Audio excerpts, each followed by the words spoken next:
మగ పిల్లవాడైతే ఉంటుందండి, ఏదో కొడుకు పుట్టాడని సంతోషం. ఆడపిల్ల అయితే ఆ సంబరం వేరు.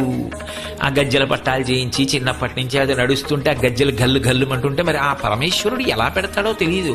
ఆ చిన్న కొప్పు వచ్చేటప్పటికి దానికి ఒక చిన్న సన్నజాజి పూలెట్టుకుని, ఆ బొట్టెట్టుకుని, ఆ కాటుకెట్టుకుని, ఈ గౌనొద్దు నాకు ఈ పక్కీ కావాలి అని ఆ పట్టులంగా కట్టుకుని, ఆ పట్టు జాకెట్ వేసుకుని, వాళ్ళు ఆ చేతి నిండా బుజ్జి బుజ్జి చేతులకి ఎర్రటి గాజులు వేసుకుని, చిన్న చిన్ని ఉంగరాలు ఎట్టుకుని, గొలుసులు వేసుకుని, అమ్మేమో ఎవరైనా ఎత్తుకుపోతారేమో అని భయం అమ్మకి. ఆ గుళ్ళో అమ్మ చిటికిన వేలు పెట్టుకుని ఇలా ఇలా చూసుకుంటూ ఎవరైనా ఫోటో తీయాలి కానీ ఫోటోకి పోజులు ఇచ్చి, ఆడపిల్లలకి ఎంత సంతోషమో. అలంకారం అంటే వాళ్ళదే, ఇంటికి నిండంటే వాళ్ళే. మగపిల్లాడు ఉంటే మాత్రం ఏం చేస్తాం కనుక వాడికి అలంకారం, ఓ నిక్కర వేయాలి, దొక్క వేయాలంటే, మహా అయితే బొట్టెట్టాడు, ఇంకేముంటుంది వాడికి చేయడానికి. అంటే నేను తక్కువ చేశానని కాదు, కానీ అది అందం. అసలు ఇంటి సంతోషం అంతా వాళ్ళ మీద ఆధారపడి ఉందండి. నేనేమి ఇందులో పొగడాలని నేను ఈ మాట అంటలేదు. అసలు ఈ లోకంలో సంతోషం